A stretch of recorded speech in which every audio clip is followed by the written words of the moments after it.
Good morning everyone and welcome back. Mechanical engineering के अंदर subject oil hydraulics और pneumatics के अंदर चैप्टर नंबर 3 में हम लोग डिस्कस कर रहे थे हाइड्रोस्टैटिक ट्रांसमिशन सिस्टम। किस तरीके से हाइड्रोस्टैटिक ट्रांसमिशन सिस्टम वर्क करता है। इसके अंदर एक यूज़ होता है पंप, हाइड्रोलिक पंप, और दूसरा यूज़ होता है हाइड्रोलिक मोटर। पूरा कंस्ट्रक्शन वर्किंग मैंने आपको कल लास्ट लेक्चर में समझाया था। कौन से तरीके के हाइड्रोस्टैटिक ट्रांसमिशन सिस्टम होते हैं। टोटल 4 तरीके के हैं, वो भी मैंने आपको समझा दिया। आगे जो हमारा यही टॉपिक जो बाकी था उसको आज हम कंटिन्यूस करेंगे। टॉपिक के अंदर बाकी थे हमारे हाइड्रोस्टैटिक ट्रांसमिशन सिस्टम के, या फिर आप बोल सकते हैं हाइड्रोस्टैटिक जो ड्राइव है उसके एडवांटेजेस, लिमिटेशन और एप्लीकेशन, उसी को कंटिन्यूस करेंगे। आपको थियरी को कंटिन्यूस करना है और टाइटल लगाना है साथ में ही कल की थियरी के साथ, advantages of the hydrostatic drive. देखिए हमने बात की है, अभी आप लोग कंफ्यूज हो जाएंगे या फिर आप बोलोगे सर कहाँ घुमा रहे। मेन टॉपिक है हमारा हाइड्रोस्टैटिक ट्रांसमिशन सिस्टम। उसके अंदर हम लोग यूज़ कर रहे हैं हाइड्रोस्टैटिक ड्राइव, जिसके अंदर एक मोटर होता है हाइड्रोलिक और एक होता है हाइड्रोलिक पंप, जिससे हम लोग एनर्जी, मोशन, टॉर्क को ट्रांसमिट करते हैं। क्लियर। तो मेन डिवाइस है हमारा हाइड्रोस्टैटिक ड्राइव, लेकिन पूरा सिस्टम है हमारा हाइड्रोस्टैटिक ट्रांसमिशन सिस्टम। समझ गए। तो ये कंपोनेंट है हमारा हाइड्रोस्टैटिक ड्राइव। तो उसके एडवांटेजेस देखने हैं हमको आज। एडवांटेजेस में बात करेंगे तो hydrostatic drive eliminate the need for mechanical transmission component like clutch, gearbox as well as allied control. ये जो हमारा हाइड्रोस्टैटिक सिस्टम है जिसके अंदर हमने हाइड्रोस्टैटिक ड्राइव यूज़ किया है, उसके अंदर हमने कोई भी मैकेनिकल ट्रांसमिशन सिस्टम को यूज़ नहीं किया है। ना ही इसके अंदर आपको बेल्ट दिखने को मिलेगा, ना ही इसके अंदर आपको क्लच, गियरबॉक्स, चेन या फिर और कुछ देखने को मिलेगा। इवन हमने ब्रेक भी यूज़ नहीं किया है, मतलब प्योरली हाइड्रोलिक सिस्टम है। इसके अंदर कोई भी mechanical transmission system, mechanical component होंगे, लेकिन मैकेनिकल ट्रांसमिशन कंपोनेंट नहीं है। Clutch, gear box, belt, chain कुछ नहीं है। क्लियर। दूसरा क्या है कि इसको आपको अलाइनमेंट भी नहीं करना है या फिर मैकेनिकल तरीके से इसको कंट्रोलिंग करने की भी कुछ ज़रूरत है नहीं। क्लियर। तो पूरा मैकेनिकल ट्रांसमिशन सिस्टम यहाँ से निकल गया है। सबसे बड़ा फ़ायदा ये है। और फ़ायदा क्यों है, क्योंकि हमको मालूम है कि जहाँ जहाँ मैकेनिकल सिस्टम होता है तो वो मेंटेनेंस मांगता है, उसको मेंटेनेंस मांगता है। मेंटेनेंस मतलब खर्चा, टाइम वेस्ट, टाइम लगता है। Clear. It provide for smooth and precious control of the vehicle speed and travel. अगर हाइड्रोलिक सिस्टम से, हाइड्रोस्टैटिक ड्राइव से अगर आपकी 2 व्हील, आपकी 4 व्हील, आपकी बस, ट्रक, हवाई जहाज़, शिप, एरोप्लेन जो भी चल रहा है, उसके अंदर अगर आपने हाइड्रोस्टैटिक ड्राइव यूज़ किया है तो उसमें आपको जो कंट्रोलिंग है, फिर स्पीड के अंदर जो चेंजेस है, फ्लक्चुएसन है, वो सब आपको एकदम स्मूथ एंड प्रीसियस मिलेगा। स्मूथ यानी सब मक्खन की तरह काम करेगा सिस्टम। और कंट्रोल, जब भी आप बंद करो सडनली स्टॉप, जब भी आप ऑन करो सडनली स्पीड पकड़ लेगा। क्लियर। बीच में रुकना है, पूरा स्टॉप। समझ में आ रहा है। तो बहुत ही इंपॉर्टेंट चीज़ है ये। This system ensure faster acceleration and D acceleration of the vehicle. मैंने बोला ना, तुरंत पिकअप पकड़ लेता है। जैसे अगर आपने सिस्टम ऑन किया और आपको सडनली स्पीड बढ़ानी है तो इसके अंदर पॉसिबल है। बहुत ही फास्ट एक्सेलेरेशन हो जाएगा। आप चाहते हैं कि भाई सिस्टम को सडनली बंद कर देना है, डी एक्सेलेरेट कर देना है, तो तुरंत प्रेशर नहीं, तुरंत स्पीड क्या हो जाएगा, ड्रॉप हो जाएगा और पूरा सिस्टम लॉक हो जाएगा, स्टॉप। मैकेनिकल में पॉसिबल नहीं है। It offer better flexibility in vehicle installation because of wide range of choice of pump and motor of the different capacity end of fixed और वेरिएबल डिस्प्लेसमेंट टाइप। अगर आप hydrostatic system या फिर hydrostatic drive अपने vehicle के अंदर install कर रहे हो तो आपको ढेर सारी चॉइस मिलेगी, क्योंकि उसके अंदर बेसिकली 2 कंपोनेंट है, हाइड्रोलिक पंप और हाइड्रोलिक मोटर। दोनों का कैपेसिटी अलग अलग है, दोनों फिक्स्ड भी है और वेरिएबल डिस्प्लेसमेंट वाले हैं, यानी फिक्स डिस्प्लेसमेंट वाले पंप और मोटर होंगे, वेरिएबल डिस्प्लेसमेंट वाले पंप और मोटर होंगे। दोनों की साइज़, कैपेसिटी, प्राइस सब अलग अलग है। तो इसके अंदर आपको इंस्टॉलेशन में बहुत सारी वेराइटियाँ मिलेगी। Beside the hydraulic fluid pipelines replace the mechanical transmission drive line component. इसमें भी ट्रांसमिशन सिस्टम है, फ्लूइड को मोटर से पंप और पंप से मोटर, वहाँ पे अगर हमको फ्लूइड को ट्रांसमिट करने के लिए जो हमने फ्लूइड पावर का जो हमने पाइपिंग सिस्टम, जो हमने पाइपलाइन यूज़ किया है, वो मैकेनिकल ट्रांसमिशन सिस्टम से रिप्लेस हो चुका है। क्लियर? तो और कोई टेंशन नहीं है। आपको मालूम है होस पाइप्स आते हैं, ठीक है। हाइड्रोलिक सिस्टम के जो पाइप होते हैं वो काफ़ी फ्लेक्सिबल होते हैं, आप चाहो वैसे मोड़ सकते हो, अलग अलग साइज़ के आते हैं, तो वो भी प्रॉब्लम हमारा सॉल्व हो जाएगा। तो चीज़ें कॉम्पैक्ट हो जाएगी, फ्लेक्सिबिलिटी सबको पसंद है। The easy which the reverse drive can be obtain make the hydrostatic drive more attractive. कल हमने देखा था कि सिंपली हमने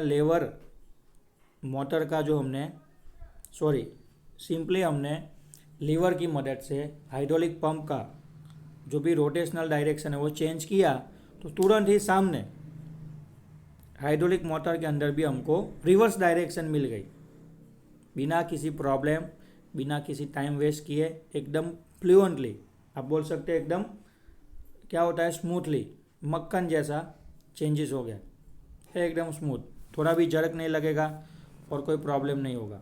सिंपल क्या किया हमने, सिर्फ लीवर की पोजीशन चेंज की। क्लियर? तो अगर मैक्सिमम स्पीड पे होगा तो सडनली जीरो हो जाएगा, और जीरो होने के बाद तुरंत ही डायरेक्शन चेंज होकर वापस स्पीड इंक्रीज हो जाएगा। फिर अगर आपको वापस डायरेक्शन चेंज करना है तो वापस जीरो होगा, डायरेक्शन चेंज होगा और तुरंत अपना स्पीड पकड़ लेगा। तो यही क्या है, हाइड्रोस्टेटिक सिस्टम की यानी हाइड्रोलिक ड्राइव की स्पेशलिटी है, समझे? इसलिए यूज़ होता है। मैं आपको एक फ़ोटो भेजूंगा, एक छोटा सा वीडियो भेजूंगा ट्रांसमिशन का, हाइड्रोस्टेटिक ट्रांसमिशन के अंदर हाइड्रोस्टेटिक ड्राइव का ऑटोमोबाइल में यूज़ होता है, ट्रक, 4 व्हील, बस, उसके अंदर हैवी व्हीकल के अंदर। चलिए देखते हैं next, limitation of the hydrostatic drive.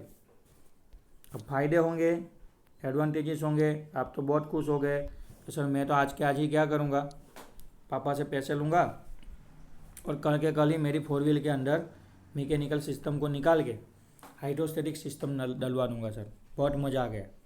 लेकिन रुकिए, थोड़ा होल्ड कीजिए, अभी लिमिटेशन बाकी है। लिमिटेशन में क्या होगा, नॉइजी इन ऑपरेशन, क्योंकि 2 रोटेशनल कंपोनेंट है, एक पंप है एक मोटर है, ऊपर से सप्लाई लाइन से फ्लूइड प्रेशर के साथ ट्रांसफ़र हो रहा है, तो हैमरिंग एक्शन, दोनों रोटेशनल कंपोनेंट घूम रहे हैं, उसका नॉइज़, ये सब मिला के आप देखोगे तो थोड़ा ऑपरेशन कैसा होगा, नॉइजी। मशीन के आवाज़ आएंगे चलने के, मोटर के आवाज़ आएंगे, पंप के आवाज़ आएंगे। Heavier in weight and large in bulk. अगर मैकेनिकल ट्रांसमिशन सिस्टम की कंपेयर करोगे तो मोटर और पंप की वजह से ऑल ओवर सिस्टम का वेट है वो बढ़ जाएगा, एंड थोड़ा लार्ज एंड बल्की है ना, कॉम्पैक्ट सिस्टम नहीं होगा, थोड़ा साइज़ बढ़ जाएगा, थोड़ी जगह ज़्यादा कंज्यूम होगी, तो हैवियर और बल्की कंस्ट्रक्शन हो जाएगा। नेक्स्ट है costlier when compare to other type of transmission. अगर आप लोग friction drive, clutch drive, belt drive, chain drive ऐसे मैकेनिकल सिस्टम को यूज़ कर रहे हैं तो उसकी कंपैरिजन में इसका ऑल ओवर खर्चा, purchase, installation, maintenance, running cost, ये सब थोड़ा महंगा होगा। कॉस्टलियर, थोड़े पैसे आपको ज़्यादा खर्च करने पड़ेंगे। तो पापा आपके पैसे देंगे नहीं कि भाई रहने दे, मेरी 4 व्हील जैसा चलती है वही ठीक है भाई, इतना पैसा नहीं डालना है। Manufacturing of pump and motor require high precision machining of component and skill workmanship. अब देखिए 2 रोटेशनल कंपोनेंट है, दोनों रोटेटिंग करेंगे, दोनों घूमेंगे, तो घूमने वाले कंपोनेंट है, आप सबको मालूम है वो प्रीशियस होने चाहिए, क्योंकि वो अगर सही से नहीं घूमेंगे तो ज़्यादा सेंट्रीफ्यूगल फोर्स लगेगा, सेंट्रीफ्यूगल फोर्स लगेगा तो अनबैलेंस वाली कंडीशन होगी, जिससे ढेर सारा वाइब्रेशन क्रिएट होगा, वाइब्रेशन से नॉइज़ क्रिएट होगा। तो ये सारे प्रॉब्लम से बचने के लिए जो भी पंप और मोटर हम लोग बना रहे हैं उसका कंस्ट्रक्शन एकदम प्रीसियस होना चाहिए, dimension, stability, performance, function, efficiency सब अप टू डेट होना चाहिए। तो इसके लिए हमको स्किल वाले वर्कर चाहिए, वर्कमैनशिप चाहिए। और स्किल वाले वर्कमैनशिप वाले वर्कर सस्ते में आते हैं क्या? नहीं, पैसा लेंगे, उसकी स्किल का पैसा है, समय लगेगा चीज़ों बनाने में, ये पंप मोटर बनाने में टाइम लगेगा। स्किल वाला ऑपरेटर काम कर रहा है तो पैसा ज़्यादा लेगा, मटेरियल अच्छा यूज़ करना पड़ेगा, बहुत सारा टेस्टिंग और इंस्पेक्शन करना पड़ेगा जिसमें टाइम और ढेर सारा पैसा लगेगा। वो सारा पैसा किसके ऊपर आएगा? कस्टमर के ऊपर, क्योंकि it all about the manufacturing cost. ये सारी चीज़ें मैन्युफैक्चरिंग कॉस्ट में कंसिडर होती है। क्लियर है? तो मैन्युफैक्चरिंग कॉस्ट हाई होगा तो फिर सेलिंग प्राइस भी थोड़ा ज़्यादा होगा। तो कस्टमर को क्या लगेगा? भाई ये तो बहुत महंगा है। महंगा इसलिए है, मैंने आपको बता दिया क्यों महंगा है। नेक्स्ट है, in view of high pressure employed in the system the working component are heavier. हमको मालूम है कि पूरी सिस्टम के अंदर हाई प्रेशराइज फ्लूइड सर्कुलेट होने वाला है, तो सारी चीज़ें हमको कैसे रखनी पड़ेगी? मजबूत। सारे कंपोनेंट, चाहे फिर पंप का केजिंग हो, मोटर का केजिंग हो, ट्रांसफ़र लाइन हो, उसके जॉइंट हो, जहाँ जहाँ पे हमने सिस्टम के अंदर हाइड्रोलिक फ्लूइड सर्कुलेट करने वाले हैं वो सारे कंपोनेंट का कंस्ट्रक्शन हैवियर होना चाहिए। Heavier that means in terms of to withstand the high pressure of the hydraulic fluid. ठीक है? ऐसा नहीं कि हमको वहाँ पे जाके हथौड़ी मारना है, हैमर मारना है, बड़े बड़े पत्थर मारने हैं, ऐसा नहीं करना है। लेकिन उसके अंदर जो हाइड्रोलिक फ्लूइड सर्कुलेट हो रहा है उसका प्रेशर तो एटलीस्ट वो विथस्टैंड कर पाना चाहिए, सह पाने चाहिए, तभी सिस्टम काम करेगा लंबे समय तक, उसका जो लाइफ है वो लॉन्ग होगा। लास्ट है डिसएडवांटेजेस लिमिटेशन के अंदर, it also processes the problem of oil leakage through the oil seal. देखिए, जहाँ जहाँ लिक्विड होगा लीकेज होगा, आप कुछ नहीं कर पाएंगे। ऑयल सील लगाया है, ऑयल सील क्यों लगाया है? ताकि सिस्टम सेफ रहे। जब भी प्री डिटरमाइन लिमिट से प्रेशर बढ़ जाए तो ये ऑयल सील क्या हो जाएंगे? रबर के ऑयल सील होंगे, नाइट्राइल रबर के, ये टूट जाएंगे, ब्रेक हो जाएंगे और पूरा लिक्विड का प्रेशर वो ड्रॉप हो जाएगा और सिस्टम में बड़ा एक्सीडेंट होने से बच जाएंगे। बड़ा एक्सीडेंट नहीं होगा, सिर्फ ऑयल सील टूट जाएगी, तो उसको रिप्लेस कर दो। ये तो दर्जन में आती है, 50 की दर्जन, 100 की दर्जन, 12-12 पीस आते हैं। ठीक है? तो ये ऑयल सील तो प्रोटेक्शन के लिए रखा है, लेकिन कई बार क्या होता है कि गर्मी की वजह से, डिकम्पोजिशन होने की वजह से ऑयल सील टूट जाते हैं, पिघल जाते हैं, उसमें छेद हो जाता है। तो ऑयल है, लिक्विड है, टेम्परेचर के साथ उसकी विस्कोसिटी कम होती जाएगी, ऑयल पतला होता जाएगा, तो लीकेज होने के चांसेस बढ़ जाएंगे। बेल ड्राइव में ऐसा होता है भाई? नहीं। चेन ड्राइव में ऐसा होता है? नहीं। क्लच में ऐसा होता है? नहीं। अब बोलो, ये क्या ऑटोमोबाइल कंपनी वाले पागल है जो मैकेनिकल सिस्टम इस सालों से यूज़ कर रहे हैं? क्यों उन्होंने हाइड्रोलिक सिस्टम यूज़ नहीं किया? क्यों उन्होंने हाइड्रोस्टैटिक ड्राइव यूज़ नहीं किया? तो कि भाई ढेर सारे एडवांटेजेस तो है, लेकिन उसके साथ साथ बहुत सारे डिसएडवांटेजेस भी है। अब समझ रहे हैं? क्लियर? इसकी वजह से अभी तक ये डेवलपमेंट स्टेज पे है। डेवलपमेंट स्टेज में मतलब इसका ये लोग खर्चा कम कर रहे हैं, नए नए मटेरियल, नई नई सिस्टम, ठीक है, बहुत सारी चीज़ों के ऊपर वर्किंग हो रहा है। तो रिसेंटली बहुत सारा डेवलपमेंट और रिसर्च हो रहा है इस फील्ड के अंदर। तो आप भी इस फील्ड के अंदर प्रोजेक्ट बना सकते हैं, कुछ रिसर्च कर सकते हैं, कुछ नई चीज़ डेवलप कर सकते हैं और अपने नाम पे पैटर्न रजिस्टर करवा सकते हैं। ठीक है? साइंटिस्ट कहलाएंगे आप अगर कुछ नया ढूंढ लेंगे तो थोड़ा ध्यान दीजिए, प्रोजेक्ट के लिए ये फील्ड अच्छी है। चलिए एप्लीकेशन देख लेते हैं। एप्लीकेशन के अगर बारे में बात करेंगे हम लोग तो it is use to move the mechanical tool accurately. Basically जो मशीन के अंदर मैकेनिकल टूल होते हैं, अब आप कंफ्यूज हो जाओगे सर मैकेनिकल टूल मशीन के अंदर हाइड्रोलिक सिस्टम, तो याद कीजिए CNC मशीन, सर्वो मोटर, जिसको हम लोग क्या करते हैं, कुछ फिक्स रोटेशन देते थे, कि इतने रोटेशन पे रुक जाना है, फिर लीनियर मोशन लेना है, फिर घूमना है।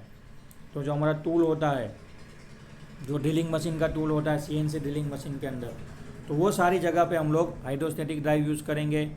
सर्वो फीड मैकेनिज्म में बेसिकली ये यूज़ होता है। नेक्स्ट है use in steering gear of ship. बड़ा सा शिप है, 90 मीटर, 110 120 मीटर के लंबे लंबे शिप आते हैं। प्रोपेलर लास्ट में है, स्टीयरिंग आगे है, कंट्रोल टावर आगे है। तो वहाँ से हमको क्या करना है, तो कि शिप को स्टीयरिंग यानी डायरेक्शन देना है, चलाना है। गवर्नर गुजराती में શું કહેવાય, तो कि गवर्नर स्टीयरिंग, तो उसके लिए यूज़ होगा hydrostatic drive system. Used in warship to operate the gun turret. तो आपने देखा होगा कि हेलीकॉप्टर के अंदर पूरा ऐसा सर्कुलर चक्का घूमता है। देखिए आपको दिखा देता हूँ, बढ़िया चीज़ आया है ना। ऐसा पूरा ऐसा पूरा क्या होगा, गन बैरल घूमेगा, है ना। उसका नोज़ल नल का यहाँ होगा, एक नोज़ल यहाँ होगा, एक यहाँ होगा, एक यहाँ होगा, एक यहाँ होगा, और ये सेंटर से घूमेगा। और ये पूरा गोल गोल घूम के यहाँ से बुलेट, यहाँ से बुलेट, यहाँ से बुलेट, यहाँ से बुलेट, यहाँ से बुलेट निकालेगा, समझे। तो ये ऐसा वॉरशिप में यूज़ होता है ना। पूरा गन टरेट होता है, पूरा छक छक छक छक छक छक छक गोल गोल घूमता है और ढेर सारी गोलियाँ निकालता है। सामने वाले को फर फर फर फर फर फर करके पूरा गोल घूमता रहेगा, और एक की जगह से क्या निकलेगा, बुलेट निकलेगा। ऐसे तो बहुत सारे होते हैं, 1 2 3 4 12 बैरल होते हैं। सब बैरल से फटाफट गोलियां निकलेगी, और ये घूमेगा। तो किसकी मदद से घूमेगा, हाइड्रोस्टैटिक ड्राइव की मदद से घूमेगा। लास्ट है कंस्ट्रक्शन के अंदर used in road roller, tractor, earth movers and heavy duty truck. अब रोड रोलर आपने देखा है, बड़ा सा पीछे व्हील होता है लेवल करने के लिए। ट्रैक्टर भी देखा होगा, उसके अंदर यूज़ होता है। अर्थ मूवर्स यानी जो बड़े बड़े क्रेन होते हैं, JCB, एक्सकेवेटर बोलते हैं उसको। क्या बोलते हैं, एक्सकेवेटर। अर्थ मूवर्स यानी एक्सकेवेटर्स। और जो हैवी ड्यूटी ट्रक होते हैं, आपने कभी देखा होगा कि भाई कभी माइनिंग की साइट पे जाना, तो वहाँ पे ना बड़े बड़े टर्बो ट्रक होते हैं। उसकी आप हाइट देखोगे ना, तो आपका जो 2 माले का घर होता है ना, उतना उसका हाइट होता है ट्रक का। उतनी हाइट पे ट्रक चलाने वाला ड्राइवर बैठता है। तो ये जो टर्बो ट्रक होते हैं स्पेशली माइनिंग के लिए यूज़ होते हैं, है ना। वो इतनी इंक्लाइन सरफेस होगी ना, ऐसी इंक्लाइन सरफेस, तो इस पर भी ये ट्रक चढ़ जाएगा ऐसे, इसके ऊपर भी ये ट्रक चढ़ेगा ऐसे ऊपर, ठीक है। तो ऐसे हैवी ट्रक के अंदर, हैवी ड्यूटी ट्रक्स के अंदर हाइड्रोस्टैटिक ड्राइव सिस्टम यूज़ होता है। क्लियर। तो ये आज हमारी पूरी हाइड्रोस्टैटिक ट्रांसमिशन सिस्टम के साथ हाइड्रोस्टैटिक ड्राइव सिस्टम ओवर हो चुकी है। नेक्स्ट लेक्चर में हम लोग डिस्कस करेंगे hydrostatic drive and hydrodynamic drive का कंपैरिजन। क्लियर। तो जो भी आज हमने डिस्कस किया है, एडवांटेजेस, लिमिटेशन और एप्लीकेशन, उसको कल की थियरी के साथ अटैच करके पूरी थियरी आपको कंप्लीट कर देनी है, और उसको एक बार फिर से पढ़ लेना है, प्रिपेयर कर लेना है, ठीक है। मिलेंगे नेक्स्ट लेक्चर में, तब तक के लिए थैंक यू।